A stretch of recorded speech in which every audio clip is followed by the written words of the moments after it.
Hello everybody, and welcome back to OMB Reviews. I am the critic who is a cynic. Hope you're doing well, and today I'll be doing a review of the film Finding Forrester, starring the late, great Sean Connery. This is a film that I've never seen before. I want to give a huge shout out, of course, to the person that sent this to me, which is Orange Hat Reviews. Shout out to you, good sir. Finally was able to actually sit down and watch the movie now that I've caught up with some of the films that I have been sent, that I was meant to review for the different people that have been sending me these things. Now I can finally sit down and watch this one, and to be honest, I thoroughly enjoyed the film. I thought that for the most part, it was pretty spot on in the way that it was presented. I thought the cinematography worked very well for it. There were some really cool shots. I think my favorite part of the cinematography was probably the end of the movie. There's this great last shot during the credits when it shows the basketball court and the kids playing on it as the credits roll. I thought that was a very clever way of tying it into what other themes have basically been in the movie throughout. And so going into it just a little bit, as you can see, we have the Wikipedia page pulled up here. It says, Finding Forrester is a 2000 American drama film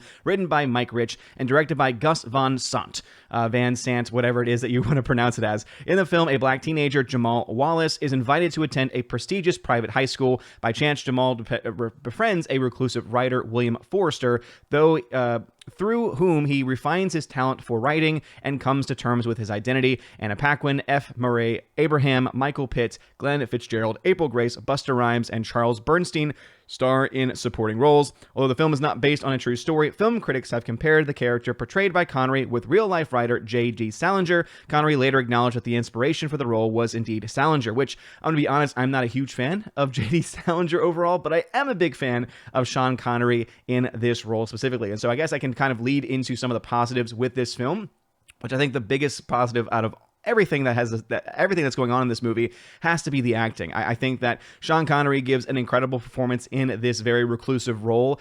He obviously is a person that is dealing with having been locked up in his room in his house for a very long time in his little apartment and not wanting to go outside. You know, obviously he feels kind of this disconnect with his fame, and you find out throughout the film that one of the reasons why is because of the impacts that it seemed to have had on his family life, and that, of course, is something that is very much internalized through this process in which he goes forward. So he's known for having written one great work and never writing any other works after that, and then he kind of just disappears. And so we find out that he's living in this neighborhood where Jamal Wallace is living, played very well by Rob Brown. And this is one of those movies where it has one of those introducing Rob Brown. I don't really know exactly what Rob Brown has done since this movie overall. Tends to be where you have this, you are introduced to a character, introduced to an actor. Sometimes those actors go on to do other things, other times those actors don't. And let me try and see if I can pull up here. It says Finding Forrester, The Orphan King, Coach Carter. Okay, I've at least heard of Coach Carter. Also, I've heard of Take the Lead. Let's see, he was also in The Dark Knight Rises, was in Don John. I actually like Don John, despite the fact that it was just a little bit too risque for my own taste. It looks like he was a feature cast member on Blind Spot, and also was in the episode in Shooter. So it looks like he actually did have a decent career. So he went on to do other films. He went on to do other things. It's kind of amazing. He was born in '84, so only 4 years older than I am.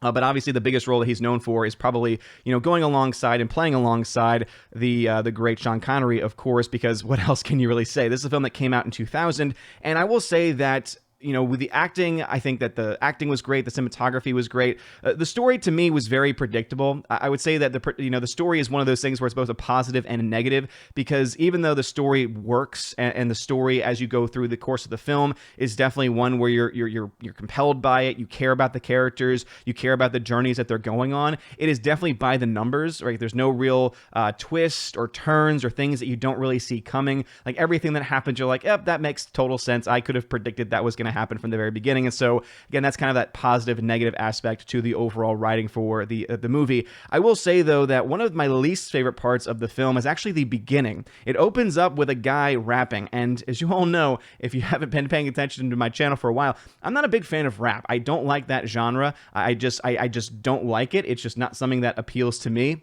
And it's something that actually annoys me, and it just annoys the hell out of me more so than anything else. It's the reason why I hate the fact that there's now Broadway shows that feature rap. It's something that I've never really liked. It's just not my genre, kind of like with country music. I don't like country music either in that capacity. And so that opening, I think, kind of put me off on the wrong foot, because I'm like, oh no, I hope this is not the whole movie where these random people start jumping in, rapping and everything like that, because that wouldn't be good. And also, it just felt such disconnected from the rest of the film. I'm sure some people will be able to argue saying, well, it actually has a deeper meaning if you listen to the words that he's saying. And it's like, I was turned off as soon as I started hearing the rhythm and started hearing all this other stuff, because it's just not my cup of tea.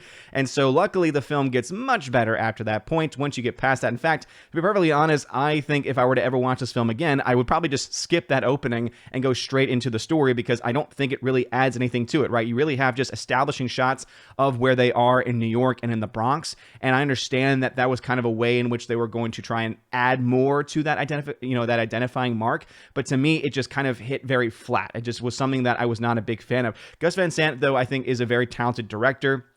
For those that don't know, he's the same guy who would have done a film like Good Will Hunting, and that's actually interesting because, I guess, spoiler warning, this is the only real spoiler or twist that I can really think of, is the fact that Matt Damon is actually in this film as well. At the very end, he is in as one of the lawyers who represents Forrester, who eventually, at the very end of the film, gifts all of his possessions, all of his, his apartments, his books, all that kind of stuff to the character of Jamal Wallace, who, by the time he dies, is a senior in high school and has been obviously growing more and more in his writing.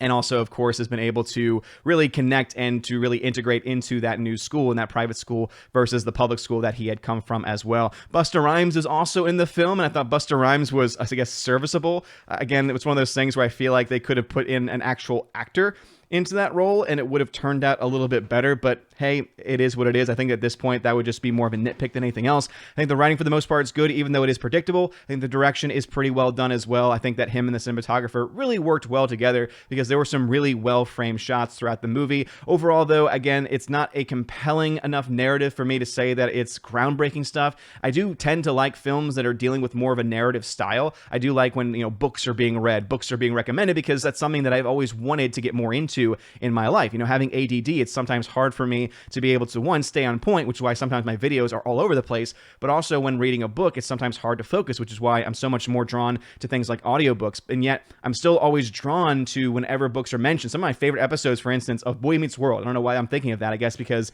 it's that education style, education sense.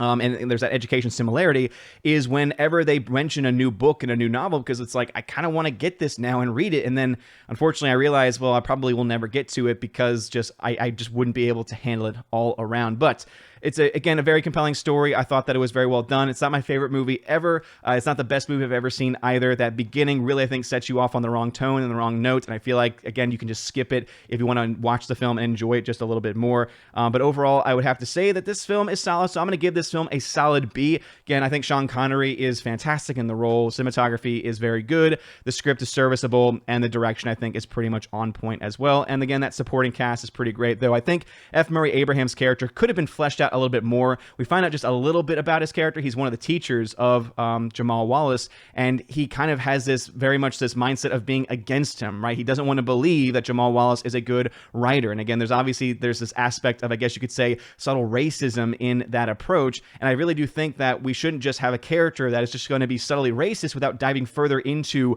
what led him to that, like what led his character to thinking in that way, and also giving some more background on his character, especially since he has a prominent role in that capacity, also played by an incredible actor in F. Murray Abraham as well. I think it would have been really cool to have that more of a backstory there. We have a lot of backstory as the film goes on with Sean Connery's Forrester. Been really cool to get more backstory too with Murray Abraham, especially since his character really does need a little bit more of that fleshing out. But anyway, that's my thoughts on the film. What are your thoughts? Let me know in the comment section below. Again, shout out to Orange Hat Reviews for sending this film my way. And I did indeed notice there were a couple of times in the film where you did have variations of Over the Rainbow. And again, I think that they were both very good, but Judy Garland still has done it better than anyone else. But anyway, that's my thoughts. Let me know in the comment section below your own thoughts. If you like this video, please be sure to smash the like button, smash the rumble button if you're watching over there, and hit that subscribe and bell notification. That way you know every time a new video goes live. Have a wonderful day, everybody. And as always, God bless.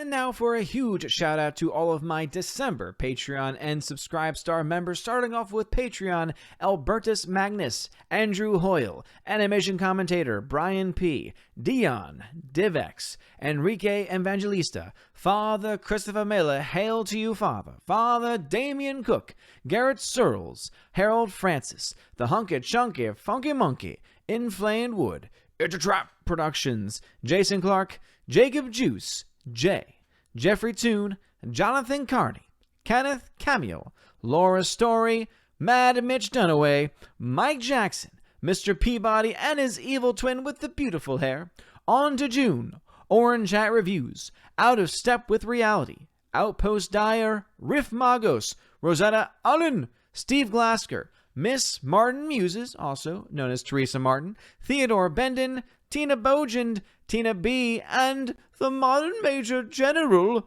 Laura Story. Gotta give you that shout out for that one time that you were doubled up. Thank you very much for being my Patreon members. And now a huge shout out to all of my December Subscribe Star members we have over there with Stand For, Perpetual Punster, Robert Revo, Mr. Roy, Glinzer, Darkstar 57, J. Alex McCarthy Jr., US 888209 Fast, Dean Heiss, J-Rod the Beer Guru, Nevadan G. Adams, and ZK Man. Thank you all so much for being my Patreon and Subscribe Star members. If you want your name shouted out at the end of every video and live stream on the main channel, please consider joining over on those platforms. You can also get access to things like exclusive giveaways of 4Ks, Blu-rays. If you want a DVD, I guess you could also get a DVD as well, digital codes, and of course, you get to possibly join me on the channel once a month for the Chosen of Valhalla live stream and access to an exclusive podcast featuring John the Flick Pick Flickinger, where we have a lot of fun talking about movies and tons of other random things. Anyway, if you want to support these things, check out the links in the description of this video. And also, please consider joining my other channel, the OMB Report, where I talk about not just movies like I do over here, but I focus more so on politics, news, and culture in that order. You guys are all amazing. Thank you for your love and support. Have a wonderful day. And as always, God bless.